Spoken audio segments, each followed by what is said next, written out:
Hi buddies. இன்றைய காணொலியில் தமிழ்நாட்டினுடைய மயிலாடுதுறை மாவட்டத்திற்கு அருகாமையில் நடந்த ஒரு அதிபயங்கர அமானுஷ்ய நிகழ்வு தாங்க முழுமையாக பார்க்க போகிறோம்.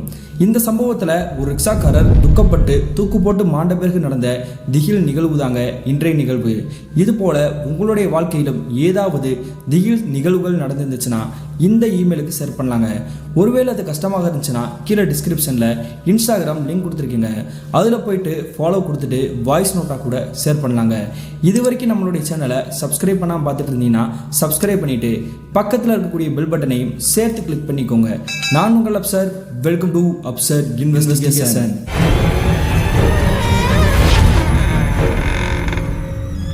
நான் ஏற்கனவே சொன்ன மாதிரி தமிழ்நாட்டினுடைய மயிலாடுதுறை மாவட்டத்திற்கு அருகாமையில் கிட்டத்தட்ட 1995 காலகட்டத்தில் நடந்த ஒரு திகில் நிகழ்வு தாங்க இன்றைய நிகழ்வு. இந்த சம்பவத்தை நமக்கு மின்னஞ்சல் மூலியமாக ஷேர் பண்ணியது ருக்மணி அப்படின்ற பெண்மணி தாங்க. இது இவங்களுக்கு நடந்துச்சான்னு பார்த்தீங்கன்னா இல்லைங்க, இவங்களுடைய தாத்தாவிற்கும் அந்த கிராமத்திற்கும் நடந்தது தாங்க இந்த சம்பவம். அப்படி என்ன நடந்துச்சுன்னு பார்த்தீங்கன்னா கிட்டத்தட்ட 1995 காலகட்டத்தில் இந்த மின்னஞ்சலை ஷேர் பண்ணிய ருக்மணி இருக்காங்க இல்லையா, இவங்களுடைய தாத்தாவுடைய பேர் தாங்க ஐயனார். இந்த ஐயனாருடைய குடும்பத்தை பற்றி சொல்லணும்னா அவருடைய மனைவி 15 வயசுல ஒரு பையனும் 18 வயசுல ஒரு பொண்ணும் இருந்திருக்காங்க. இவங்களுடைய பொண்ணுக்கு திருமணமாகி அந்த காலகட்டத்தில் வெளியூரில் கட்டி கொடுத்துருக்காங்க. இவருடைய வேலை என்னன்னு பார்த்தீங்கன்னா சொந்தமாக ஒரு ரிக்ஷா வண்டி வச்சிருக்கிறாரு. அந்த ரிக்ஷா வண்டியை வச்சுக்கிட்டு தாங்க அவருடைய வேலையில் ஈடுபட்டு இருந்திருக்கிறாரு. அப்படி இருக்கையில் தான் இவர் இருக்கக்கூடிய கிராமத்திலேயே ஒரு பெரிய வீட்டுக்காரங்க வாழ்ந்துட்டு இருக்காங்க. அந்த பெரிய வீட்டுக்காரருடைய பேர் என்னன்னு பார்த்தீங்கன்னா சொக்கலிங்கம் தாங்க. அவருடைய குடும்பத்தை பற்றி சொல்லணும்னா அவருடைய மனைவி, அவருக்கு ஒரு தம்பி இருந்திருக்கிறாரு. அவருடைய தம்பியோட வயது 30 இருந்திருக்கும். அவருடைய பேர் தாங்க அரங்கநாதன். இவங்களுடைய குடும்பம் பொருளாதாரத்தில் மிகவும் வசதியாக இருக்கக்கூடிய குடும்பத்தை சேர்ந்தவங்க தாங்க. அப்படி இருக்கையில் தான் இந்த ரிக்ஷா டிரைவர் இவருடைய கிராமத்திலேயே பேருந்து நிறுத்தத்திலேயே இந்த ரிக்ஷாவை நிப்பாட்டிடுவாருங்க. யாராவது நபர்கள் மருத்துவமனைக்கு அவசரமாக போகணுமோ அல்லது அக்கம் பக்கத்தில் இருக்கக்கூடிய இடத்துக்கு போகணுமோ இவரை தாங்க தேடி வருவாங்க. அதே மாதிரி ஒரு நாள் இந்த பெரிய வீட்டுக்காரங்க இந்த ரிக்ஷா டிரைவரை வீட்டுக்கு கூப்பிட்டுருக்காங்க. என்னங்கய்யா, என்ன சொல்லுங்க, நான் என்ன பண்ணணும் அப்படின்ற மாதிரி கேட்குறாரு. அப்படி கேட்கும்பொழுது என்னுடைய வீட்டில் என்னுடைய மகள் இருக்காளப்பா, அவளுக்கு திருமண ஏற்பாடு செஞ்சுருக்கிறேன், அதனால சீர்வரிசை செய்வதற்காக என்னுடைய உறவுக்காரங்க இந்த கிராமத்துக்கு வந்துட்டு இருக்கிறாங்க. பக்கத்து கிராமத்தோட எல்லை பகுதிக்கு நீ போய் நின்றுட்ட அப்படின்னா அவங்கள ஏற்றிட்டு வர்றதுக்கு சரியாக இருக்கும். ஒரு பெண்ணும் ஒரு ஆணும் வந்துட்டு இருக்கிறாங்கப்பா, நல்லா கவனிச்சுக்கோ அப்படின்ற மாதிரி தாங்க சொல்கிறாங்க. உடனே இந்த ரிக்ஷா டிரைவர் ஐயனாருமே இவங்க இருக்கக்கூடிய கிராமத்தோட எல்லை பகுதிக்கு போய் நிற்கிறாருங்க. அதே மாதிரியே கிட்டத்தட்ட இரவு தோராயமாக ஒரு 7 மணிக்கு அந்த இடத்துல ஒரு பெண்ணும் ஒரு ஆணும் நிற்கிறாங்க. அவங்களுடைய வயது தோராயமாக ஒரு 35 ஒரு 40 தாங்க இருந்திருக்கணும். அந்த இருவரையுமே இவருடைய ரிக்ஷா வண்டியில் ஏற்றிக்கிட்டு இவங்களுடைய கிராமத்துக்கே கொண்டு சேர்த்துக்கிறாருங்க. அப்படி வீட்டிலேயே அந்த கணவன் மனைவியை இறக்கி விட்டுட்டு நான் கிளம்புறீங்க அப்படின்ற மாதிரி தாங்க இவருக்கு உண்டான ஊதியத்தை வாங்கிக்கிட்டு இவருடைய வீட்டுக்கு கிளம்பி இருக்கிறாரு. அன்றைய பொழுது அப்படியே கடந்துருச்சு. மறுநாள் காலையில் தோராயமாக ஒரு 7 மணி இருந்திருக்கும். அந்த சமயத்தில் இவங்களுடைய வீட்டுக்கு வெளியவே நிறைய நபர்கள் கூடியிருக்கிற மாதிரி தாங்க சத்தம் கேட்குது. இந்த சத்தம் கேட்ட உடனே இந்த ஐயனாருடைய மனைவி வெளியே போய் பார்க்குறாங்க. அப்படி போய் பார்க்கும் பொழுது அந்த பெரிய வீட்டுக்காரர் சொக்கலிங்கம் இருக்கார் இல்லையா, அவருடைய தம்பி அரங்கநாதனும் ஒரு சில நபர்களும் நிற்கிறாங்கங்க. உன்னுடைய புருஷனை முதல்ல நீ வீட்டை விட்டு வெளியே வர சொல்லு, அவங்ககிட்ட நாங்கள் பேசணும் அப்படின்ற மாதிரி சொல்கிறாங்க. என்னாச்சுங்கய்யா, ஏன் இப்படி கோபப்பட்டு இருக்கிறீங்க, எதுவும் பிரச்சனையா அப்படின்ற மாதிரி கேட்குறாங்க. அதெல்லாம் உனக்கு சொல்ல வேண்டிய அவசியம் கிடையாது, முதல்ல உன் புருஷன் வீட்டுக்குள்ளே ஒளிஞ்சிருக்கான்ல அவனை கூப்பிடு, அந்த களவாணி பையில அப்படின்ற மாதிரி தாங்க சொல்கிறாரு. என்ன ஏது என்ன பிரச்சனைன்றதே தெரியாமல் இப்படி பழி போடுறாங்களே அப்படின்ற மாதிரி நினச்சிக்கிட்டு இந்த ஐயனாருடைய மனைவி அவங்களுடைய வீட்டுக்குள்ளே போய் இவங்களுடைய கணவரை எழுப்பி வீட்டுக்கு வெளியே கூப்பிட்றாங்க. அப்படி வீட்டுக்கு வெளியே வந்த அடுத்த கணமே அங்கே நிற்கக்கூடிய நபர்கள் அனைவருமே இந்த ஐயனாரை போட்டு அடிக்க ஆரம்பிச்சிருக்காங்க. எதுக்கே அடிக்கிறீங்க, என்ன பிரச்சனைன்றதே சொல்லலை அப்படின்னு கேட்கும் பொழுது, நேற்றைய இரவு என்னுடைய உறவுக்காரங்களை நீ தானே வண்டியில் கூட்டிகிட்டு வந்த, அவங்களுடைய பையில் இருக்கக்கூடிய நகை பணத்தை காணா, அதை நீ தானே திருடிட்ட அப்படின்ற மாதிரி தாங்க பழி போடுறாங்க. இதை கேட்ட உடனே இந்த ஐயனாருக்கு தூக்கி வாரி போட்டிருக்குது. என்னையா சொல்கிறீங்க, நான் என்னத்தை திருடுனேன், நான் எதையுமே திருடலை, அவங்கள வண்டியில் ஏற்றுனது மட்டும்தான், அதே மாதிரியே உங்களுடைய வீட்டுக்கு முன்னாடி அவங்கள இறக்கி விட்டேன், வேற எதுவுமே எனக்கு தெரியாது அப்படின்ற மாதிரி தாங்க அழுதபடி சொல்கிறாரு. நீ சொல்கிறது எல்லாமே நாங்கள் நம்ப தயாராகவே இல்லை, அதனால அதை நீ தான் எடுத்து எடுத்திருப்ப, எங்கள் வீட்டுக்கு வாயா அப்படின்ற மாதிரி தாங்க அவருடைய கையை வலுக்கட்டாயமாக பிடிச்சிக்கிட்டு இந்த சொக்கலிங்கம் இருக்கார் இல்லையா, அந்த பெரிய வீட்டுக்காரர், அவருடைய வீட்டுக்கே நெருங்கி கூட்டிகிட்டு போகிறாங்க. அப்படி கூட்டிகிட்டு போய் பார்க்கும்பொழுது அங்கே இருக்கக்கூடிய நிறைய உறவினர்கள் இந்த ஐயனாரை பார்த்து முறைச்சபடி நிற்கிறாங்கங்க. இப்போ வரைக்கும் எனக்கு என்ன நடக்குதுன்னு தெரியல, தயவு செஞ்சு என்னை விட்டுருங்க, நான் அந்த நகையை எடுக்கவே இல்லை அப்படின்ற மாதிரி தாங்க இவர் மன்றாடி இருக்கிறாரு. ஆனாலுமே இங்கே நிற்கக்கூடிய நபர்கள் இவர் பேசக்கூடிய அந்த பேச்சை கேட்காம போட்டு அடி வெளுத்துருக்குறாங்க. இப்படி இவங்க அடிச்சுட்டு இருக்கக்கூடிய அந்த வேலையிலேயே அங்கே நிற்கக்கூடிய கிராமத்து மக்கள் அனைவருமே அந்த பெரிய வீட்டுக்கு நெருங்கி வந்திருக்காங்க. அவர் அப்படிப்பட்ட ஆள் கிடையாது, அவர் ரொம்ப தங்கமானவர், இது உங்களுக்கே தெரியும் இல்லையா அப்படின்ற மாதிரி தாங்க அந்த பெரிய வீட்டுக்காரங்க கிட்ட ஏற்று கேட்குறாங்க. இதை கேட்ட உடனே எது எப்படின்றது எங்களுக்கு தெரியும், நீங்கள் வேடிக்கை பார்க்குறதோட நிறுத்திக்கோங்க, எதிர்த்து எந்த ஒரு வார்த்தையும் பேசக்கூடாது, நான் எப்படிப்பட்டவன்றது தெரியும்ல அப்படின்ற மாதிரி தாங்க இந்த அரங்கநாதன் சொல்கிறாரு. அதனால இங்கே நிற்கக்கூடிய நபர்கள் அனைவருமே மிரண்டு போய் பெரிய வீட்டுக்காரங்களாம் நம்ம பயிக்கக்கூடாது அப்படின்ற மாதிரி தாங்க அப்படியே ஒரு வார்த்தையும் பேசாமல் ஊமையாக நின்று வேடிக்கை பார்த்துட்டு இருந்திருக்காங்க. அந்த நேரத்தில் இந்த ஐயனாருடைய மனைவியும் அவங்களுடைய 15 வயசு பையனும் தாங்க கெஞ்சிட்டு இருக்கிறாங்க, எங்கள் அப்பா எந்த தப்பும் செய்யலை, எந்த நகையும் அவர் எடுத்துகிட்டு வரல, நீங்கள் வேணால் வீட்டுக்கு வந்து செக் பண்ணி பாருங்க அப்படின்ற மாதிரி தாங்க சொல்கிறாங்க. உடனே அங்கே நிற்கக்கூடிய நபர்கள் அவங்களையுமே அதட்டி தள்ளி போங்க அப்படின்ற மாதிரி சொல்கிறாங்க. நீ தாண்டா நகையை எடுத்திருக்கிற, வேற யாருமே எடுத்திருக்க வாய்ப்பு இல்லை, ஏன்னா நீ தானே அவங்கள வண்டியிலேயே கூட்டிகிட்டு வந்தது, நீ கூட்டிகிட்டு வந்ததுக்கு பிறகு தான் அந்த நகையவே காணாம், வீட்டுக்குள்ளே வரக்கூட இல்லை, அதுக்குள்ளே எப்படி நகை பணம்லாம் காணாமல் போயிருக்கோம், அதை நீ தான் எடுத்திருக்க அப்படின்ற மாதிரி தாங்க மறுபடியும் அவரை அங்கே நிற்கக்கூடிய ஒரு மரத்திலேயே கட்டி வச்சு அடி வெளுத்திருக்காங்க. அதன் பிறகு ஒரு கட்டத்துக்கு பிறகு நான் எடுக்கவே இல்லை அப்படின்ற மாதிரி அவர் சத்தியமே பண்ணியிருக்கிறாரு. இப்பொழுது உன்னைய நான் விடுறேன், ஆனால் இதுக்கப்புறம் நான் விட மாட்டேன், நாளைக்கே நீ வந்து அந்த நகையை எங்கே வச்சிருக்க அப்படின்றதுக்கான பதிலை நீ சொல்லணும், இல்லை அப்படின்னா உன்னை குழி தோண்டி புதைச்ச வேண்டாம் அப்படின்ற மாதிரி தாங்க அந்த அரங்கநாதன் சொல்கிறாரு. இந்த சொக்கநாதன் தாங்க பெரிய வீட்டுக்காரர் மெயினான ஆளே, ஆனால் அவருடைய தம்பி அரங்கநாதன் தான் முன்னாடி வந்து நான் தான் நின்றுக்கிட்டு இருந்திருக்கிறாரு. அதனால அங்கே நிற்கக்கூடிய நபர்கள் அனைவருமே அவருக்கு பயந்தபடி எந்த ஒரு வார்த்தையும் பேசாமல் இருந்திருக்கிறாங்க. இப்படி இந்த ஐயனாரைய மரத்தில் கட்டி வச்சிருக்காங்க இல்லையா, அந்த கைத்தை அவுத்த விட்ட உடனே அவரால் எந்திரிச்சு நிற்க கூட திரும்பலங்க. அதே மாதிரியே தவந்து இவங்களுடைய மனைவி இவங்களுடைய பையனுமே அவங்களை கூப்பிட்டுக்கிட்டு அவங்களுடைய வீட்டுக்கே போகிறாங்க. அப்படி வீட்டுக்கு போனதுக்கு பிறகு இவங்களுடைய மனைவி இவங்களுடைய கணவர்கிட்ட மறுபடியும் கேட்க ஆரம்பிச்சிருக்காங்க, உண்மையை சொல்லு, நீ ஒருவேளை எடுத்திருந்தானா சொல்லிடு, இல்லைன்னா அவங்க அடிச்சே கொண்டுருவாங்க அப்படின்ற மாதிரி தான் கேட்குறாங்க. அப்படி கேட்கும் பொழுது இவங்களுடைய கணவர் ஓன்னு அழுக ஆரம்பிச்சிருக்கிறாரு. நான் தான் எடுக்கவே இல்லைன்னு சொல்கிறேன்ல, அவங்க நம்பலை அடுத்தவங்க, ஆனால் நீ என்னை நம்பலையா அப்படின்ற மாதிரி தாங்க அழுகிறாரு. அதுக்கு சொல்லலையா, அவங்க சும்மா எதுவும் பழி போட மாட்டாங்கல்ல, எதுக்கு இப்படி சொல்கிறாங்கன்றது தெரியல, நாளைக்குள்ளே நகை வரலைன்னா உன்னை கொண்டு வேண்டு வேற மிரட்டுறாங்க, என்ன பண்ணுறேன்னு தெரியல, தலையும் புரியல காலும் புரியல அப்படின்ற மாதிரி தாங்க இவங்களுடைய மனைவியும் அழுகிறாங்க. இப்படியே அன்றைய இரவு கழிஞ்சு மறுநாள் காலையில் விடிஞ்சிருக்குது. அப்படி விடியக்கூடிய அந்த காலை மரண ஓல சத்தம் கேட்கக்கூடிய ஒரு காலையாக தாங்க விடிஞ்சிருக்குது.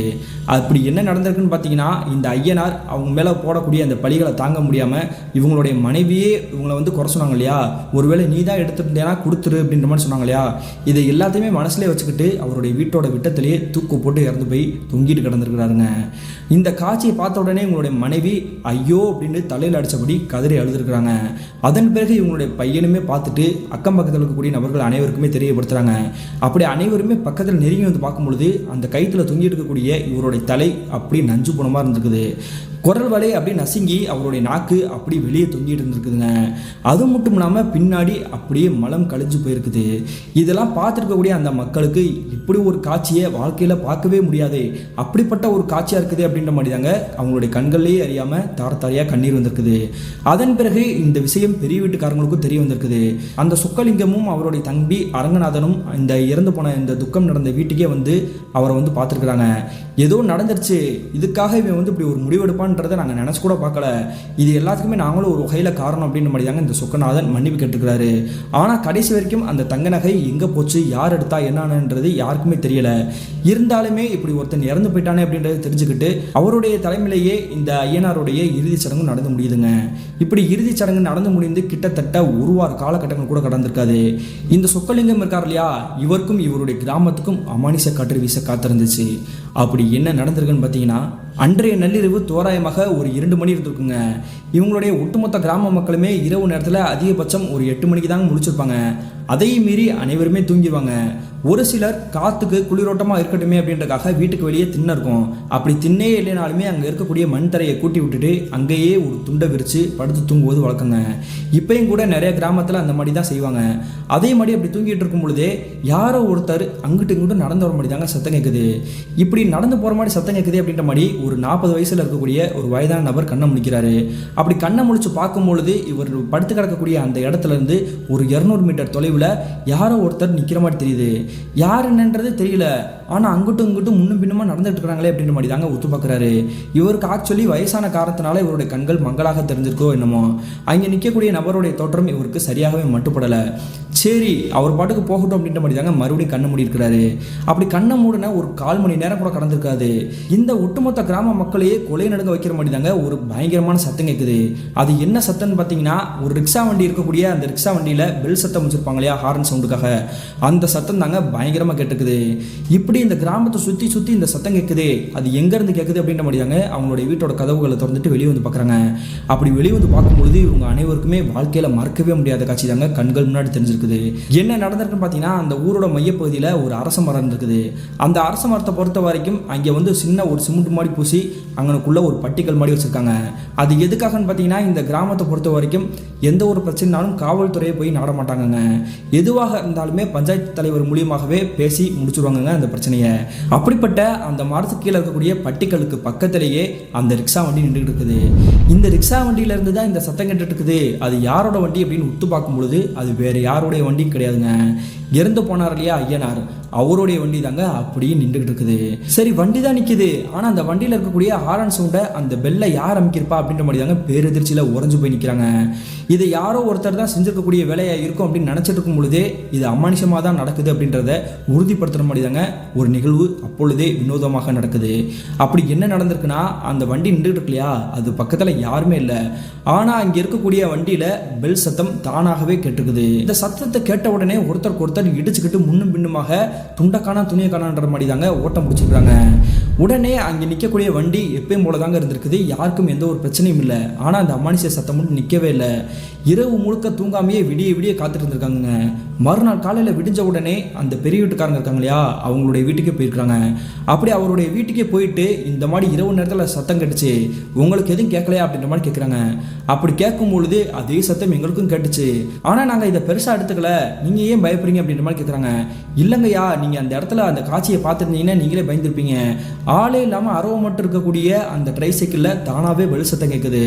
இதை கேட்டுட்டு நாங்கள் எப்படி சும்மா இருக்க முடியும், இதுக்கு ஏதாவது ஒரு தீர்வு சொல்லுங்க அப்படின்ற மாதிரி தாங்க அந்த பெரிய வீட்டுக்காரங்கிட்ட இந்த மக்கள் கேட்குறாங்க. இதெல்லாம் ஒரு பிரச்சனை கிடையாது, போய் அவங்களுடைய வேலையை பாருங்க அப்படின்ற மாதிரி தாங்க இந்த சொக்கலிங்கம் சொல்லி அனுப்பிச்சுட்டு இருக்கிறாரு. ஆனால் அன்றைய இரவே அமானுஷ்யத்தை உறுதிப்படுத்தக்கூடிய ஒரு நிகழ்வு மறுபடியும் நடக்க காத்திருந்துச்சு. என்ன நடந்திருக்குன்னு பார்த்தீங்கன்னா, அதே மாதிரி நள்ளிரவு நேரம் ஒரு 2 மணி இருந்திருக்குங்க. இவங்களுடைய கிராம மக்கள் எப்பயும் போல நிம்மதியாக தான் தூங்கிட்டு இருந்திருக்காங்க. அப்படி தூங்கிட்டு இருக்கும் பொழுது முந்தைய நாள் இரவு சத்தம் கேட்டுச்சு இல்லையா, ஒரு ரிக்ஷா வண்டியில் இருக்கக்கூடிய அந்த பெல் சத்தம், அதே சத்தம் இவங்களுடைய காதுகளை கிழிக்கிற மாதிரி கேட்குது. இந்த சத்தத்தை கேட்ட உடனே அங்கங்க இருக்கக்கூடிய அவங்களுடைய வீட்டோட கதவுகளை திறந்துட்டு ஆண்கள் பெண்கள் முண்டிக்கிட்டு வெளியே வந்து நிற்கிறாங்க. அப்படி வெளியே வந்து நின்று பார்க்கும்பொழுது அனைவருக்குமே ஒரு பேரெதிர்ச்சி காத்திருந்துச்சு. என்ன நடந்திருக்குன்னு பார்த்தீங்கன்னா, முதல் நாள் பார்க்கும்பொழுது அந்த ரிக்ஷா வண்டி அங்கே நிற்கக்கூடிய ஒரு அரசு மரத்துக்கு கீழே தான் நின்றுட்டு இருந்துச்சு. ஆனால் இப்பொழுது ஆளே இல்லாமல் ஆட்டோமேட்டிக்காக அங்கிட்டு இங்கிட்டு வண்டி ஓடிட்டு இருந்திருக்குங்க.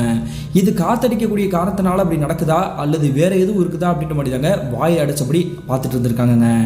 இந்த விஷயத்த உடனே பெரிய வீட்டுக்காரங்க சொல்லணும் அப்படின்ற மாதிரி தாங்க இந்த சொக்கலிங்கத்துடைய வீட்டில் போய் சொல்லியிருக்காங்க. சொன்ன உடனே அவருடைய தம்பி அரங்கநாதனுக்கு கோபமே வந்திருக்குது. அந்த இடத்துல யாருமே இல்லை, ஏதோ ஒன்று தப்பாக நடந்துட்டு இருக்குது, ஒரு நிமிஷம் இருங்க, இப்போ நானே அந்த விஷயத்தை முடிச்சு வைக்கிறேன் அப்படின்ற மாதிரி தாங்க விறுவிறு நடந்துட்டு இருக்கிறாரு.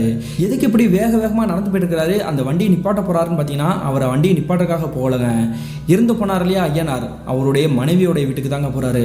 அடுத்த நிமிஷமே அந்த ஐயனாருடைய வீட்டோட கதவை பலமா தட்டுறாரு. தட்டின உடனே அவங்களுடைய மனைவி வெளியே வந்து நிற்கிறாங்க. உன் புருஷை செத்ததுக்கு அப்புறமும் எங்களை நிம்மதியாக இருக்க விட மாட்டானா, நீ முதல் இந்த ஊரை விட்டு கிளம்பி அப்படின்ற மாதிரி தாங்க அந்த பெண்மணியோடைய தலைமுடியை பிடிச்சி கொத்தா பிடிச்சி கீழே எழுத்துருக்கிறாருங்க. என்னை விட்டுரு, நான் எந்த தப்பும் பண்ணலை, என் புருஷன் மேலே அநியாயமாக பழிய போட்டு கொண்டுட்டீங்க, இப்பொழுது நாங்கள் நிம்மதியாக இருக்கிறது உங்களுக்கு பிடிக்கலையா, எங்களை விட்டுரு அப்படின்ற மாதிரி தாங்க கெஞ்சிருக்கிறாங்க. அப்படி எவ்வளோ கெஞ்சியுமே இந்த அரங்கநாதனுடைய மனசு இறங்கவே இல்லைங்க, கல் மனசு போல. அந்த பெண்மணியை கீழே தள்ளி அவங்க மேலேயே ஏறி மிதிச்சிருக்கிறாருங்க. வழி தாங்க முடியாமல் இந்த ஊரை விட்டு போயிடுறேன், என்னை விட்டுரு அப்படின்னு கெஞ்சினதுக்கு பிறகு தாங்க இவருடைய காலை எடுத்திருக்கிறாரு. உடனே இவருடைய தம்பி இப்படி காரியத்தை செஞ்சுட்டு இருக்கிறாரு அப்படின்றத பார்த்துட்டு சொக்கலிங்கமும் பக்கத்தில் நெருங்கி வந்திருக்கிறாரு. இந்த அரங்கநாதனை போட்டு கண்ணத்தை சேர்த்து பலார் நிறைஞ்சிருக்கிறாரு. இப்படி ஒரு பெண்மணி, விதவை பெண்மணி, அந்த பெண்மணியை போட்டு இப்படி கொடுமைப்படுத்துறதுக்கு எப்படா உனக்கு மனசு வந்துச்சு? நீ பண்றது மிகப்பெரிய தவறு. முதல்ல அவளை அடிக்கிறத நீ நிப்பாட்டு. அவங்க பாட்டுக்கு இருண்டு போட்டோம் அப்படின்ற மாதிரி தாங்க சொல்றாங்க. ஆனா இந்த விதவை பெண்மணியா இருக்கக்கூடிய இந்த ஐயனாருடைய மனைவி இருக்காங்க இல்லையா, இதுக்கு மேல நாங்க இங்க இருக்க மாட்டோம்யா. நீங்க ரொம்ப நல்லவரா இருக்கீங்க, ஆனா அவங்களுடைய தம்பி ரொம்ப மோசமானவரா இருக்கிறாரு. இது எதுவுமே எங்களுக்கு தேவையில்லை. நாங்க காலையில விடிஞ்சோனையே வேற ஊருக்கு போயிடும் அப்படின்ற மாதிரி தாங்க சொல்றாங்க. அதே மாதிரியே அந்த ரிக்ஷா வண்டி ஆட்டோமேட்டிக்கா நின்றவும் செஞ்சிருக்குது. மறுநாள் காலையில் விடிஞ்சோடனே இந்த பெண்மணி மூட்டை முடிச்சு தூக்கிக்கிட்டு பக்கத்து கிராமத்தில் இருக்கக்கூடிய அவங்களுடைய உறவினர்கள் வீட்டுக்கே போயிருக்காங்க. அதாவது இவங்களுடைய மகள் ஒருத்தவங்களுக்கு திருமணம் பண்ணி வெளியூர்ல கட்டி கொடுத்துருக்காங்க இல்லையா, அவங்களுடைய வீட்டுக்கு தாங்க போயிருக்காங்க. இதோட பிரச்சனை முடிஞ்சிச்சு அப்படின்னு நினைச்சிட்டு இருக்கக்கூடிய இந்த அரங்கநாதனுக்கும் அவங்களுடைய குடும்பத்தினருக்கும் அடுத்த பேரிடி விழுக்க காத்திருந்துச்சு. அதாவது அன்றைய இரவே ஒரு மரண ஓல சத்தம் பயங்கரமா கேட்க காத்திருந்துச்சுங்க. என்ன நடந்திருக்குன்னு பார்த்தீங்கன்னா, அன்றைய இரவு நடுநிசி நேரம். அந்த நேரத்தில் அந்த கிராம மக்கள் எப்பயும் போல வீட்டுக்கு வெளியே தானே தூங்குவாங்க. ஆனால் இந்த மாதிரி ரிக்ஷா வண்டி வரக்கூடிய சத்தம் கேட்டது, அந்த வண்டி தானாகவே அங்கிட்டு சுற்றினது, இதெல்லாம் பார்த்துட்டு வீட்டுக்கு வெளியே ஒருத்தர் கூட நடமாட்டம் இல்லாமல் வீட்டுக்குள்ளே தாங்க கதவை பூட்டினபடி இருந்திருக்காங்க. அப்படி இருக்கக்கூடிய வேலையில் யாரோ ஒரு ஆண்மகன் பயங்கரமாக அழுதபடி அலறிக்கிட்டே அந்த கிராமத்துக்கு இடையிலே ஓடுற மாதிரி தாங்க சத்தம் கேட்குது. இந்த சத்தத்தை கேட்ட உடனே இவங்களுக்கு பயம் இருந்தாலும் அது யார் என்னன்றது தெரிஞ்சுக்கணும் இல்லையா, அதனால தாங்க கதவை திறந்து பார்க்குறாங்க. அப்படி கதவை திறந்து பார்க்கும் பொழுது அந்த ஒட்டுமொத்த கிராம மக்களுக்கும் பயங்கர அதிர்ச்சி. அப்படி யார் ஓடிட்டு இருக்காருன்னு பார்த்தீங்கன்னா, இந்த சொக்கலிங்கத்துடைய தம்பி அரங்கநாதன் இருக்கார் இல்லையா, அவர் தாங்க துண்டக்கானா துணியக்கானு ஓடிட்டு இருந்திருக்காரு. இவருக்கு எது பைத்தியம் முடிச்சிச்சா, இப்படி நடுநிசி நேரத்தில் இப்படி ஓடிட்டு இருக்கிறாரு அப்படின்ற மாதிரி தாங்க வெறிச்சு பார்த்துட்டு இருக்காங்க. அப்படி பார்த்துக்கிட்டு இருக்கும் பொழுதே அனைவருக்குமே கற்பனையே பண்ண முடியாத காட்சி கண்கள் முன்னாடி தெரிஞ்சிருக்குது. இந்த இறந்து போன ஐயனா இருக்கார் இல்லையா, அவர் உயிரோடு இருக்கிற மாதிரி தத்ரூபமாக இந்த நபரை துரத்தினபடி நடந்து வந்துட்டு இருக்கிறாருங்க. கையில் ஒரு சுருட்டை பிடிச்சிக்கிட்டு அந்த புகையை ஊது தள்ளினபடி அப்படியே நடந்துட்டு இருக்கிறாரு. பின்னாடியே அவருடைய ரிக்ஷா வண்டியும் அப்படி மெல்ல காத்துக்கு நகர்ந்து வர மாதிரி தெரியுது. இது எல்லாமே கற்பனையாக நடக்குதா அல்லது நிஜமாக நடக்குதா அப்படின்றத குழப்பத்தோடையே ஒத்து பார்த்துட்டு இருக்கிறாங்க. அப்படி பார்த்துட்டே இருக்கும் பொழுது ஓடிட்டு இருக்காரு இல்லையா அரங்கநாதன், திடீர்னு ஒரு இடத்துல முட்டி அப்படி மட்டமல்லாக்க சாஞ்சு விழுகிறாருங்க. கொஞ்ச நேரத்திலேயே அந்த உருவம் இங்கே நிற்கக்கூடிய ஒட்டுமொத்த மக்களையும் திரும்பி பார்த்துட்டு பயங்கரமான ஒரு சத்தத்தை போட்டுட்டு கருன்னு கத்திட்டு அப்படி டக்குன்னு டிசப்பியர் ஆகிருக்குது. உடனே அங்கே நிற்கக்கூடிய கிராம மக்கள் அனைவருமே அங்கே விழுந்து கிடக்கக்கூடிய அந்த அரங்கநாதன் பக்கத்தில் போகலான்னு நினைக்கிறாங்க. அப்படி போகலான்னு நினைக்கும் பொழுது சூறாவளி காற்று மாதிரி பயங்கரமான ஒரு புழுதி காற்று வீசிருக்குது. இப்படி புழுதி காற்று வீசக்கூடிய அதே வேளையிலேயே நாய்கள் ஒட்டுமொத்தமாக ஊழகிட்டா எப்படி இருக்கும்? இரவு நேரத்தில் நல்லா யோசிச்சு பாருங்க. ஒரு கிராமத்துடைய நடுநிசி நேரம். அந்த சமயத்தில் இறந்து போன ஒரு நபர் ஆன்மாவாக தத்ரூபமாக நம்மளுடைய கண்களுக்கு தெரியுறாங்க. அதுதான் அப்படி இருக்குதுன்னு பார்த்தா பக்கத்திலேயே நிறைய நாய்கள், தெரு நாய்கள் ஊழகிட்டு இருக்குது. காற்று சூறாவளி காற்று மாதிரி புழுதி காற்று மண்களோடு சேர்ந்து அடிக்குது. இப்படிலாம் நடந்தால் எப்படி இருக்கும்? அந்த மாதிரி ஒரு நரக வேதனையை தாங்க அங்கே இருக்கக்கூடிய கிராம மக்கள் அனுபவிச்சுட்டு இருந்திருக்காங்க. அதே சமயத்தில் இனிமேல் நம்ம நெருங்கி போகக்கூடாது, நமக்கு ஏதாவது பிரச்சனை வந்துடும் அப்படின்ற மாதிரி தாங்க அவங்களுடைய வீட்டுக்குள்ளே போய் வீட்டு கதவை பூட்டியிருக்கிறாங்க. கிட்டத்தட்ட 1 மணி நேரத்துக்கு பிறகு தாங்க அங்கே இருக்கக்கூடிய சூழலே இயல்பான கண்டிஷனில் மாற ஆரம்பிச்சிருக்குது. வேற யாரோ சில நபர்கள் ஓடி வர மாதிரியும் சத்தம் கேட்டுக்குது. டக்குன்னு அனைவருடைய கதவை திறந்துட்டு வெளியே வந்து பார்க்கும் பொழுது அந்த கிராம மக்கள் அனைவருக்குமே மறுபடியும் ஒரு அதிர்ச்சி. என்ன நடந்திருக்குன்னா, அங்கே ஒரு சில நபர்கள் ஓடி வந்தாங்க இல்லையா, அது வேற யார் கிடையாதுங்க, இந்த சொக்கலிங்கமும் அவங்களுடைய மனைவியும் அவங்களுடைய வீட்டில் வேலை பார்க்கக்கூடிய ஒரு சில தோட்டத்துக்காரங்க தாங்க நின்றுட்டு இருக்காங்க. தலையில் அடிச்சபடி அழுதுட்டு இருக்காங்க. என்ன நடந்திருக்குன்னா, அவங்க அழுகக்கூடிய இடத்துலயே கீழே ஒரு நபர் படுக்கையை கிடந்திருக்கிறாரு. அது வேற யாரும் கிடையாதுங்க, இந்த அரங்கநாதன் தான்.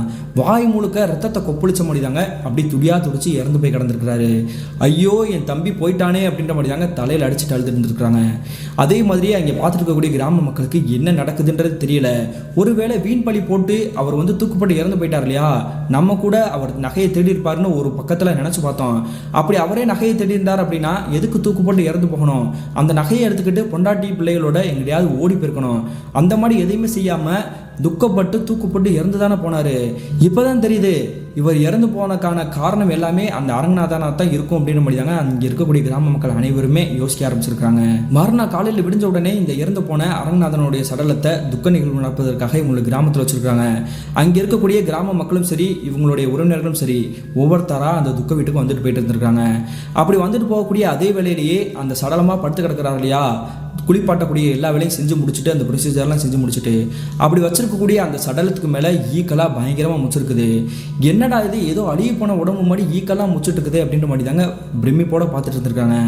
அது மட்டும் இல்லாமல் அவருடைய உடம்பே ஒரு கருப்படிச்ச மாதிரி தாங்க ஒரு நீல கடலில் கடந்திருக்குது. சாதாரணமாக ஒரு பாம்பு கடிச்சு இறந்து போயிட்டா ஒருத்தருடைய உடம்பு மாறும் இல்லையா, அந்த மாதிரி தாங்க இருந்திருக்குது. இது எல்லாத்தையுமே பார்த்துட்டு அவருடைய சடலத்தை சுடுகாட்டு கொண்டு போய் எரிச்சிட்டு வந்திருக்கிறாங்க. இந்த துக்க நிகழ்வு நடந்த கிட்டத்தட்ட ஒரு வார காலகட்டங்கள் இவங்களுடைய கிராமத்துக்கும் அந்த சொக்கலிங்கத்துடைய குடும்பத்தினருக்கும் எந்த ஒரு பிரச்சனையும் இல்லாமல் இருந்திருக்குது. ஆனால் மறுபடியும் இரவு நேரத்தில் அமானுஷமான குரலில் கேட்கக்கூடிய அந்த சத்தங்கள், அது மட்டும் இல்லாமல் அந்த ரிக்ஷா வண்டியில் கேட்கக்கூடிய அந்த பெல் சத்தம் எல்லாம் தொடர்ந்து கேட்க ஆரம்பிச்சிருக்குது. அதை உறுதிப்படுத்திக்கிறதுக்காக ஒருவேளை மறுபடியும் வந்துருச்சா அப்படின்ற மாதிரி ஒரு சில வீட்டுக்காரங்க கதவு திறந்து பார்க்குறாங்க. அப்படி பார்க்கும்பொழுது ஏற்கனவே கண்ட காட்சி இவங்களுடைய கண்கள் முன்னாடி அப்படியே தாங்க தெரிஞ்சிருக்குது. அந்த ரிக்ஷா வண்டி அவங்களுடைய வீட்டுக்கு வெளியவே நின்றுருக்குது. இதனால பயந்தபடி அவங்களுடைய வீட்டை கதவை மூடுறதும் திறக்கிறதும் அந்த மாதிரி தாங்க இருந்திருக்காங்க.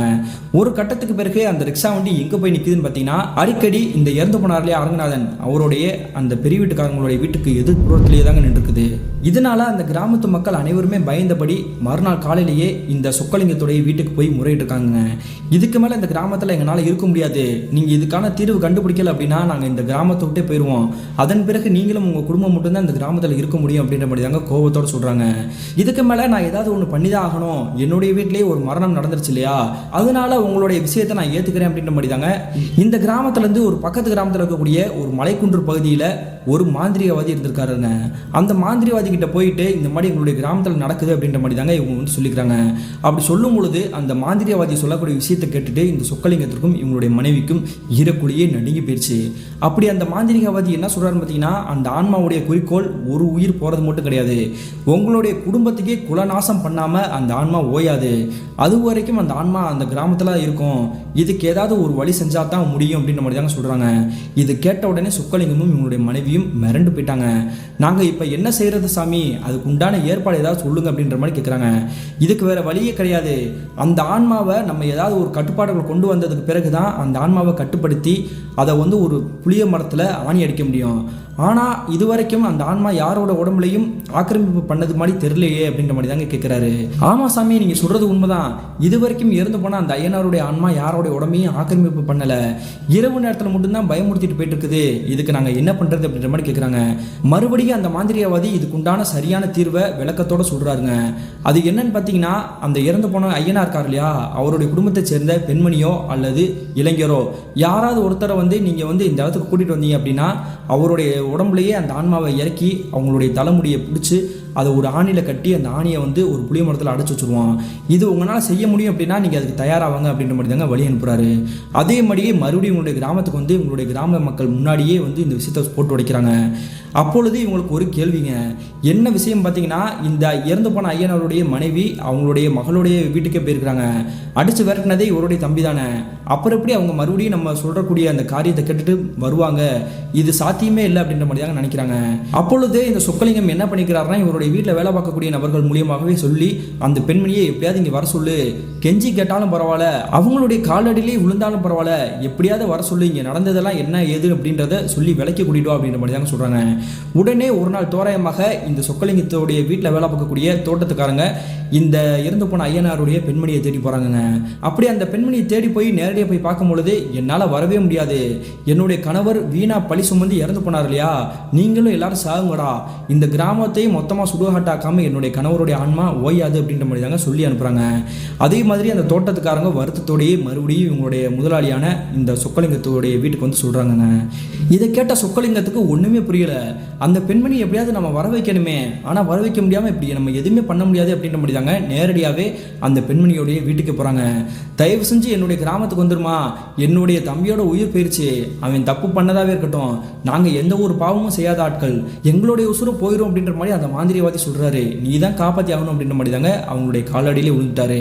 இவ்வளோ வசதியான ஒரு வீட்டுக்காரரே நம்மளுடைய காலடியிலே இறங்கி வந்துட்டாரு, இதுக்கு மேலே நம்ம மனம் இறங்காமல் இருந்தோம்னா அது பெரிய பாவம் அப்படின்ற மாதிரி தாங்க இவங்களுடைய பையனை அவங்களுடைய வீட்டிலே விட்டுட்டு நான் போயிட்டு வரேன்ப்பா அப்படின்ற மாதிரி தாங்க இவங்களுடைய அந்த ஐயனார் இறந்தார் இல்லையா, அதே கிராமத்துக்கு திரும்ப வராங்கங்க. அப்படி அந்த கிராமத்துக்கு திரும்ப வந்ததுக்கு பிறகு ஒட்டுமொத்தமாக கிளம்பி போய் அந்த மாந்திரிவாதியோடைய இடத்துக்கே போயிருக்காங்க. அப்படி போனதுக்கு பிறகு ரிச்சுவல் ஸ்டடி பண்ணி இந்த பெண்மணியினுடைய உடம்புலையே அந்த ஐயனாருடைய ஆன்மாவை இறக்கி விடுறாங்கங்க. இறக்குனதுக்கு பிறகு எந்த ஒரு வார்த்தை எதுவுமே பேசாமல் அவங்க இந்த பெண்மணியுடைய தலைமுடியை பிடிச்சி கொத்தா இழுக்கிறாங்க. அதன் பிறகு சில பூஜைகள்லாம் பண்ணி அந்த ஆன்மாவை ஒரு ஆணியில் வந்து சுருட்டி அந்த முடியோடு சேர்த்து ஒரு புளிய மரத்துலையும் அடிக்கிறாங்கங்க. இனிமேல் அந்த ஆன்மாவால் உங்களுக்கு எந்த பிரச்சனையும் கிடையாது, நீங்கள் எல்லாரும் நிம்மதியாக இருக்கலாம் அப்படின்ற மாதிரி தாங்க அந்த மாந்திரிவாதி சொல்கிறாரு. இப்படி அந்த மாந்திரிவாதி சொன்னதுக்கு பிறகு தாங்க ரொம்ப நிம்மதியோடைய இந்த சொக்கலிங்கம் அவங்களுடைய குடும்பத்தினோட மறுபடியும் உங்களுடைய கிராமத்துக்கே வந்திருக்காங்க. அப்படி கிராமத்துக்கு வந்ததுக்கு பிறகு இந்த இறந்து போன ஐயனாருடைய மனைவி இருக்காங்க இல்லையா, அவங்க அந்த பெரிய வீட்டுக்காரரான அந்த சொக்கலிங்கத்தை பார்த்து பேச ஆரம்பிக்கிறாங்க. இந்த கிராமமே வேணான்னு சொல்லிட்டு தான் நான் என்னுடைய மகளுடைய வீட்டுக்கே போயிட்டேன். அங்கேயுமே என்னால் நிரந்தரமாக நிம்மதியாக இருக்க முடியல. என்னுடைய கணவருடைய ஞாபகத்தமாகவே இருக்குது. நீங்கள் வந்து என்னுடைய காலடியிலே விழுந்து கிஞ்சி கேட்டதுனால தான் இப்படி ஒரு உதவியை நான் செஞ்சேன் அப்படின்ற மாதிரி தான் சொல்கிறாங்க. அப்படி சொல்லிக்கிட்டே இருக்கும்பொழுது எதிர்பார்க்காத ஒரு பேரிடி விழுக்க காத்திருந்திருக்குதுங்க இந்த ஐயனாருடைய மனைவிக்கு. என்ன நடந்திருக்குன்னு பார்த்தீங்கன்னா, இந்த சொக்கலிங்கம் அப்படின்றவர் இவ்வளவு நேரம் நல்லவராக தாங்க நடிச்சிட்டு இருந்திருக்கிறாரு. அடுத்த செகண்டே அவர் கையில் வச்சிருக்கக்கூடிய ஒரு கட்டை எடுத்து ஓங்கி இந்த பெண்மணியுடைய தலையில் அடிக்கிறாருங்க. அடித்த உடனே அந்த பெண்மணி கீழே சுருண்டு போய் விழுந்துருக்காங்க. இதை அங்கே இருக்கக்கூடிய நிறைய கிராமத்து மக்கள் பார்க்கவும் செஞ்சுருக்காங்க. என்னாச்சுங்கய்யா, அதான் எல்லா பிரச்சனையும் முடிஞ்சிச்சுல, எதுக்கு இந்த பெண்மணி இப்படி அடிக்கிறீங்கன்னு கேட்கும் பொழுது, என்னை எதிர்த்து கேட்கறதுக்கு உங்களுக்கு தைரியம் வந்துருச்சா? இத்தனை நாள் வாயை மூடிட்டு நாங்கள் சொல்கிற விஷயத்தை எல்லாத்தையுமே கேட்டு தானே இருந்தீங்க, திடீர்னு உங்களுக்கு எப்படி இந்த அளவுக்கு தைரியத்தை யார் கொடுத்தா அப்படின்ற மாதிரி தாங்க கேட்குறாரு. அதே சமயத்தில் இந்த பெண்மணி கீழே விழுந்து கிடக்குறாங்க இல்லையா, அவங்க மேலேயே காலை வச்சு மிதிக்கிற மாதிரி போயிருக்கிறாரு. உன்னைய கூப்பிட்டு வர வைக்கிறதுக்காக ஆட்களை அனுப்பிச்சு விட்டோம் அப்படின்னா நீ வரமாட்டேன் அப்படின்ற மாதிரி ஓவரா பேசினேன். அதனால தான் உன்னை எப்படியாவது இங்கே வர வைக்கணும், அந்த இறந்து போன ஐயனாருடைய ஆன்மாவை மொத்தமாக அழிக்கணும் அப்படின்றக்காகத்தான் உன்னுடைய காலடியிலே நான் விழுந்தேன். மற்றபடி உன்கிட்ட மன்னிப்பு கேட்கணும் அப்படின்றக்காண்டிலாம் கிடையாது. எவ்வளோ தைரியம் இருந்தால் உன் காலடியிலே என்னை உழுக வச்சிருப்ப. உன் புருஷன் செத்து போனதுக்கு அதுக்கு நாங்கள் என்ன பண்ணுறது அப்படின்ற மாதிரி தாங்க அந்த பெண்மணியை அடிக்க போயிருக்கிறாரு. அதே மாதிரி அங்கே நிற்கக்கூடிய கிராமத்து மக்கள், ஐயா தயவு செஞ்சு அந்த பொண்ணை விட்டுருங்கய்யா, நமக்கு எல்லாமே இனிமேல் நல்லதாக நடக்கும், அவளை எப்படியாவது விட்டுருங்க அப்படின்னு சொல்லி கெஞ்சினதுக்கு பிறகு தாங்க இந்த பெண்மணியை இனிமேல் இந்த கிராமத்துக்கே வரக்கூடாது அப்படின்ற மாதிரி தாங்க விரட்டி அடிச்சிருக்கிறாரு. ஆனால் இதோட பிரச்சனை முடிஞ்சிருச்சுன்னு நினச்சிட்டு இருக்காங்க அந்த கிராம மக்களும் இந்த சொக்கலிங்கத்துடைய குடும்பமும். அன்றைய இரவே ஒரு பயங்கரமான மரண ஓலம் சத்தம் கேட்க காத்திருந்துச்சுங்க. அப்படி என்ன நடந்திருக்குன்னு பார்த்தீங்கன்னா, அன்றைய இரவு சரியாக ஒரு 11 மணி இருந்திருக்கும். அந்த சமயத்தில் இந்த சொக்கலிங்கம் இருக்கார் இல்லையா, இவருடைய வீட்டில் தூங்கிட்டு இருந்திருக்கிறாருங்க. அப்படி தூங்கிக்கிட்டே இருக்கும்பொழுது இவருடைய வீட்டுக்கு வெளியே அதே ரிக்ஷா வண்டி பெல் சத்தம் கேட்டுருக்குது. இந்த சத்தத்தை கேட்கும் பொழுது ஆரம்பத்தில் ஏதோ ஒரு நம்மளுடைய கற்பனையில் இமேஜினேஷனில் தான் நடக்குது அப்படின்ற மாதிரி நினச்சிருக்கிறாரு. ஆனால் திரும்ப திரும்ப அந்த பெல் சவுண்ட் கேட்கும் பொழுது மிரண்டு போய் இவரும் இவருடைய மனைவியும் வீட்டை விட்டு வெளியே வந்திருக்கிறாங்க. அப்படி வெளியே வந்து பார்க்கும் பொழுதாங்க அவருக்கு மறுபடியும் ஒரு அதிர்ச்சி காத்திருந்திருக்குது. என்ன நடந்திருக்குன்னு பார்த்தீங்கன்னா, இந்த இறந்து போன ஐயனாருடைய அந்த ரிக்ஷா வண்டி அவருடைய வீட்டுக்கு எதிர்ப்புறத்தில் தாங்க நிற்கிறது. அப்படி அந்த வண்டி நிற்கிறது மட்டும் இல்லாமல் அங்கே நிற்கக்கூடிய கிராம மக்கள் நிறைய பேர் அப்படியே பயந்தபடியே பார்த்துட்டு இருந்திருக்காங்க. இந்த வண்டி எப்படி என்னுடைய வீட்டுக்கு எதிர்ப்புறத்திலே வந்துச்சு, அதுவும் மட்டும் இல்லாமல் நீங்கள் ஏன் எல்லாருமே என் வீட்டை சுற்றி நிற்கிறீங்க அப்படின்ற மாதிரி தாங்க கேட்குறாங்க. அப்படி கேட்கும் பொழுது எதிர்ப்புறத்தில் யாரோ ஒரு பெண்மணி தூரத்துலேருந்து நடந்து வர மாதிரி தெரியுது. அந்த பெண்மணி யாரும் கிடையாதுங்க, இந்த இறந்து போனார் இல்லையா ஐயனார், அவருடைய மனைவி தாங்க. தலைவிரி கோணத்தோடையே நடந்து வராங்க, தலை குனிஞ்சபடியே. இவளை நான் அடிச்சு விரட்டிட்டேன், மறுபடியும் எப்படி வந்தா, இவ தான் இந்த ரிக்ஷா வண்டியை தள்ளிட்டு வந்ததா அப்படின்னு கேட்கும் பொழுது அந்த பெண்மணி ஆக்ரோஷமாக மிரட்டல் துணியில ஆங்காரமாக ஒரு ஆண்மகனுடைய குரலை பேச ஆரம்பிக்கிறாங்க. இந்த வார்த்தையை கேட்ட உடனே ஒட்டுமொத்த கிராம மக்களுமே கதி கலங்கி நிற்கிறாங்க. ஏன்னா அந்த பெண்மணி பேசக்கூடிய அந்த குரல் வளம் இருக்கு இல்லையா, அது இவங்களுடைய இறந்து போன கணவருடைய ஐயனாருடைய குரல் தோற்றம் மாதிரி தாங்க இருந்திருக்குது. பார்த்த உடனே மிரண்டு போய் வேர்த்து விடவிடக்க நிற்கிறாருங்க இந்த சொக்கலிங்கம் அப்படின்றவர். நீ என்னை ஆணியில் அடிச்சு வச்சதுக்கு பிறகு நான் எப்படி வந்தேன்னு தானே யோசிக்கிற, எல்லாமே என்னுடைய மனைவியால் தான் முடிஞ்சிச்சு. என்னுடைய மனைவி தான் அந்த மரத்தில் இருக்கக்கூடிய ஆணியை பிடுங்கினா, அதனால தான் அவளுடைய உடம்பை ஆக்கிரமிப்பு பண்ணி இப்போ உன்னை போட்டு தள்ளுறதுக்காக வந்திருக்கேன். இப்பொழுது என்ன நடந்துச்சு, எதுக்காக நான் இறந்து போனேன், எல்லா விஷயத்தையும் நீ போட்டு இந்த ஊர் மக்களுக்கு முன்னாடி உடைக்கிற, இல்லை அப்படின்னா உன்னுடைய மனைவியை சேர்த்து நான் போட்டு தள்ளிடுவேன் அப்படின்ற மாதிரி தாங்க ஆக்ரோஷமாக கத்திருக்கிறாரு. இப்படி கத்திட்டு இருக்கக்கூடிய அதே வேளையிலேயே இந்த சொக்கலிங்கம் அதை பெருசாக கண்டுக்கலங்க. பக்கத்தில் நிற்கக்கூடிய ஆட்களை புறமே அந்த பெண்மணியை அடித்து துரத்தி விடுங்க அப்படின்ற மாதிரி தாங்க அந்த பெண்மணியை போட்டு அடிக்க ஆரம்பிச்சிருக்காங்க. கொஞ்ச நேரத்திலேயே அந்த பெண்மணி மயக்கம் போட்டு கீழே விழுந்திருக்காங்க இந்த ஐயனாருடைய மனைவி. அப்படி இவங்க மயக்கம் போட்டு விழுந்த மறு கணமே இந்த சொக்கலிங்கத்துடைய மனைவி அவங்க பக்கத்தில் நிற்கிறாங்க. அவங்களுடைய உடம்புல இந்த ஐயனாருடைய ஆன்மா இறங்கியிருக்குது. இப்பொழுது உன்னுடைய மனைவி நீ அடிக்க சொல்கிறா பார்ப்போம், என்னுடைய மனைவியோட உடம்புல நான் இருந்ததுனால தானே அடிக்க சொன்னேன், இப்பொழுது உன்னுடைய மனைவியோட உடம்புல தான் நான் இருக்கிறேன், தைரியம் வேண்டாம் என்னை அடிச்சு கொள்ளு, இல்லை அப்படின்னா இவளை நானே என் கையால் கழுத்து நெரிச்சு கொன்றுவேன் அப்படின்ற மாதிரி தாங்க கட்ட குரலில் பேசியிருக்கிறாரு. என்னுடைய மனைவியை எதுவும் பண்ணிடாத, அவளுடைய உடம்பை விட்டு போயிரு அப்படின்ற மாதிரி தாங்க இந்த சொக்கலிங்கம் கெஞ்ச ஆரம்பிச்சிருக்கிறாரு. அப்பனா நீ என்ன முடிச்ச வைக்கத்தனம் முளை மாதிரித்தனம் பண்ணியோ அது எல்லாத்தையுமே ஓப்பனாக சொல்லு அப்படின்ற மாதிரி தாங்க சொல்கிறாரு. இப்படி சொன்னதுக்கு பிறகு தாங்க இந்த சொக்கலிங்கம் நான் நடந்த விஷயம் எல்லாத்தையுமே சொல்கிறேன், என்னுடைய மனைவியை எதுவுமே பண்ணிடாத அப்படின்ற மாதிரி தாங்க முட்டிக்கால் போட்டு அழுக ஆரம்பிச்சிருக்கிறாரு. அதன் பிறகு தாங்க அந்த ஊர் மக்கள் முன்னாடியே நடந்த விஷயத்த சொல்லவும் ஆரம்பிச்சிருக்கிறாரு. அப்படி என்ன நடந்திருக்குன்னு பார்த்தீங்கன்னா, இந்த ரிக்ஷா வண்டிக்காரர் வந்து அவங்களுடைய உறவுக்காரங்க ஒருத்தவங்க வராங்க அப்படின்றக்காக வண்டியில் ஏற்றிட்டு வந்தார் இல்லையா, அப்படி வண்டியில் ஏற்றிட்டு வர வழியிலேயே இந்த அரங்கநாதன் பாதிலேயே வண்டியை நிப்பாட்டி இருக்கிறாருங்க. அப்படி பாதியிலே நிப்பாட்டிட்டு அவங்கள பார்த்து விசாரிச்சுட்டு நீங்கள் போங்க, நான் பின்னாடி வீட்டுக்கு வந்துடுறேன் அப்படின்ற மாதிரி சொல்லியிருக்கிறாரு. அதே வேளையிலேயே அந்த உறவுக்காரங்க வச்சிருக்கக்கூடிய ஒரு பையை எடுத்துருக்கிறாருங்க. அப்படி பையை எடுத்தது மட்டும் இல்லாமல் அதில் இருக்கக்கூடிய நகையெல்லாம் எடுத்துட்டு அந்த பையை மறுபடியும் அவருடைய வண்டியிலேயே போட்டிருக்கிறாரு. இப்படி எல்லாமே நடந்ததுக்கு பிறகு எதுவுமே தெரியாத மாதிரி இவருடைய வீட்டுக்கு வந்திருக்கிறாரு. இப்படி எல்லா திட்டத்தனமும் செஞ்சதுக்கான காரணம் இந்த ரிக்ஷா டிரைவரை பழி வாங்குறதுக்காக கிடையாதுங்க, இவங்களுடைய உறவுக்காரங்களை பழி வாங்கணும், அவமானப்படுத்தணும் அப்படின்றக்காக தாங்க செஞ்சுருக்காங்க. அப்படி என்ன உறவு, அது எதுக்காக இப்படி செஞ்சாங்க அப்படின்னு பார்த்தீங்கன்னா, இந்த சொக்கலிங்கத்தோடைய மனைவி இருக்காங்க இல்லையா, அவங்களுக்கு கூட பிறந்த தம்பி ஒருத்தர் இருந்திருக்கிறாரு. அவங்களுடைய தம்பி என்ன பண்ணிக்கிறாரு பார்த்தீங்கன்னா, வேற ஒரு மதத்தை சேர்ந்த ஒரு பெண்மணியை கலப்பு திருமணம் பண்ணிக்கிறாரு. இந்த விஷயம் பண்ணது இந்த சொக்கலிங்கத்திற்கு சுத்தமாக பிடிக்கலங்க, அதே மாதிரி அரங்கநாதனுக்கும் பிடிக்கல. ஆனாலுமே வேற வழி இல்லை, இவனை எப்படி நம்ம வந்து தட்டி கேட்கறது, அவனை எப்படி தட்டி வைக்கிறது அப்படின்ற மாதிரி தாங்க யோசிக்கிறாங்க. இதை எதையுமே கண்டுக்காம இந்த சொக்கலிங்கத்தோடைய மனைவியோட தம்பி அந்த பெண்மணியோடைய வெளியூருக்கு ஓடி போயிருக்கிறாருங்க. அப்படி ஓடி போனது மட்டும் இல்லாமல் அங்கேயே ஓரளவுக்கு செட்டில் ஆகி நல்ல வசதியாக தாங்க இருந்திருக்கிறாரு. அதன் பிறகுதான் இந்த சொக்கலிங்கத்தோடைய மகளுக்கு திருமண ஏற்பாடு செஞ்சிருக்கிறாங்க. நான் தானே தாய் மாமன், அதுக்குண்டான சீர்வரிசை செய்யணும் அப்படின்ற மாதிரி தாங்க கான்டாக்ட் பண்ணியிருக்காரு போஸ்ட் மூலியமாகவே. இந்த விஷயத்தை யூஸ் பண்ணிக்கலாம் அப்படின்ற மாதிரி தாங்க இந்த சொக்கலிங்கம் நோட் பண்ணியிருக்கிறாரு. அவனுக்கு எப்படியாவது சீர்வரிசை செய்கிற மாதிரி இங்கே வர வச்சுட்டு அந்த நகையை திருடி வச்சுட்டோம் அப்படின்னா, நீ இப்பொழுது எந்த காசை வச்சு சீர்வரிசை செய்வா அப்படின்ற மாதிரி ஊருக்கு மத்தியிலே அவனை வந்து அசிங்கப்படுத்தலாம் அப்படின்ற மாதிரி சின்ன ஒரு விஷயத்துக்காக தாங்க இவரை பழி வாங்கணும்னு நினச்சிருக்கிறாரு. அதே மாதிரியே இந்த சொக்கலிங்கத்தோடைய மனைவியோடைய தம்பியோடைய நகை கொண்டு வந்திருக்காங்க இல்லையா, அதை பிற திருடி வச்சுக்கிட்டு அவங்கள அவமானப்படுத்துறதுக்காக காத்துட்டு இருந்திருக்கிறாரு. ஆனால் இதில் எந்த ஒரு தப்பும் செய்யாத இந்த ரிக்ஷா டிரைவர் மாட்டிக்கிட்டு இருக்கிறாருங்க. அதை அப்படி கண்டினியூ பண்ணுறதுக்காக அவர் மேலேயே பழி போட்டு அவர் சாகிறதுக்கு இவங்க காரணமாக இருக்கிறாங்க. இப்படி நடந்த விஷயத்தை எல்லாமே இந்த சொக்கலிங்கம் போட்டு உடைக்கிறாரு. இதை கேட்ட உடனே அந்த கிராம மக்கள் அனைவருமே கோபத்தோட உச்சத்துக்கு போயிருக்கிறாங்க. உன்னுடைய தம்பி அரங்கநாதன் மட்டும்தான் துமுர் பிடிச்சவன், பணத்தாசை பிடிச்சவன் அப்படின்னு நினச்சிருந்தோம். ஆனால் நீ அதுக்கு மேலே இருக்கிற, உன்னையெல்லாம் நம்பி பஞ்சாயத்து தலைவர் நினச்சி இத்தனை நாளாக உன் சொல் பேச்சு கேட்டு நாங்கள் நடந்துட்டு இருந்தோம் இல்லையா, எங்கள் புத்தியை செருப்பாலே அடிக்கணும் அப்படின்ற மாதிரி தாங்க அந்த கிராம மக்கள் அனைவருமே புலம்பியிருக்கிறாங்க. அதன் பிறகு அந்த ஆன்மாவை பார்த்துட்டு நான் பண்ணதெல்லாமே தப்பு தான், என்னுடைய தம்பியோடைய உயிர் போயிடுச்சு, இப்பொழுது என்னுடைய மனைவியோட உடம்பு விட்டு போயிரு அப்படின்ற மாதிரி தாங்க கெஞ்ச ஆரம்பிச்சுக்கிறாரு. அப்படி பேசிகிட்டே இருக்கும் பொழுது இவங்களுடைய மனைவியோட உடம்புல இருக்கக்கூடிய அந்த ஆன்மா பேசவும் ஆரம்பிக்குது. நீ செஞ்ச தப்ப இந்த ஊர் மக்கள் முன்னாடி சொல்லணும் அப்படின்றக்காக தான் நான் வந்தேன், அதே மாதிரியே சொல்லிட்டேன், இப்பொழுது என்னுடைய அடுத்த குறிக்கோளை உன்னோட உயிர் எடுக்கிறதா, இப்பொழுதே அதையே நான் நிறைவேற்றி வச்சுட்டு தான் போவேன் அப்படின்ற மாதிரி தாங்க அந்த பெண்மணியோட உடம்பு டக்குன்னு அந்த ஆன்மா வெளியேறிக்குது. அப்படி வெளியேறின ஆன்மா ஒரு நிமிஷம் கூட வெயிட் பண்ணாமல் எதிர்ப்புறத்தில் இருக்கக்கூடிய அந்த சொக்கலிங்கத்தோடைய உடம்பே ஆக்கிரமிப்பு பண்ணுதுங்க. அப்படி அந்த ஆன்மா இவருடைய உடம்பை ஆக்கிரமிப்பு பண்ண அடுத்த நிமிஷமே சுற்றி முற்றி பார்க்குறாருங்க. பார்த்துக்கிட்டே இருக்கும் பொழுது வேகமாக திடுன்னு ஓட ஆரம்பிக்கிறாரு. இந்த ஆள் எங்கே ஓடிட்டு இருக்கிறாரு அப்படின்ற மாதிரி தாங்க அந்த கிராம மக்கள் அவரை வந்து பிடிச்சி நிப்பாட்ட கூட தோணலைங்க, ஏதோ பண்ண போறாரு அப்படின்ற மாதிரி தாங்க பார்த்துட்டு இருக்கிறாங்க. அதே மாதிரியே இந்த சொக்கலிங்கம் அப்படின்றவர் அவருடைய உடம்புல ஆன்மா இருக்குது இல்லையா, அவரையே அறியாமல் வேகமாக ஓடி அந்த கிராமத்தில் இருக்கக்கூடிய ஒரு மொட்டை கிணறுலையே டக்குன்னு குதிக்கிறாருங்க. அந்த கிணறை பொறுத்த வரைக்கும் தண்ணியே இல்லாமல் ரொம்ப தூசி படிஞ்சு வெறும் படிக்கெல்லாம் இருக்கக்கூடிய ஒரு மொட்டை கிணறு தாங்க. அப்படி உடனே அந்த கிணறுல குதிச்ச உடனே அவருடைய தலை கல்லில் அடிபட்டு ஸ்கல் ஓப்பன் ஆகி ரத்தம் வந்து அவர் இறந்து போயிருக்கிறாருங்க. இப்படி அவர் இறந்து போனதுக்கு பிறகு தான் இங்கே இருக்கக்கூடிய கிராமத்து மக்கள் அனைவருமே அந்த கிணத்துக்கிட்டே போய் பார்க்குறாங்க. தப்பு செஞ்சவனுக்கு சரியான தண்டனை கிடச்சிருச்சு, இனிமேல் இந்த கிராமத்தில் இந்த மாதிரி எந்த ஒரு தப்பும் நடக்கவே கூடாது அப்படின்ற மாதிரி தாங்க அந்த கிராம மக்கள் நினச்சிருக்காங்க. அதே மாதிரியே அவருடைய இறுதி சடங்கை செய்கிறதுக்கு இந்த கிராம மக்கள் ஒருத்தர் கூட முன்னாடி வரலங்க. அவங்களுடைய உறவினர்கள் வெளியே இருக்காங்க இல்லையா, அவங்க மூலியமாக தாங்க அவருடைய இறுதி சடங்கை நடந்து முடிஞ்சிருக்குது. இந்த சம்பவம் நடந்ததுக்கு பிறகு இவங்களுடைய கிராமத்தில் அந்த சத்தம் கேட்க முடியாது இரவு நேரத்தில், அந்த மாதிரி எந்த ஒரு அமானுஷமான சத்தம் இது வரைக்கும் கேட்கலன்னு தாங்க சொல்கிறாங்க.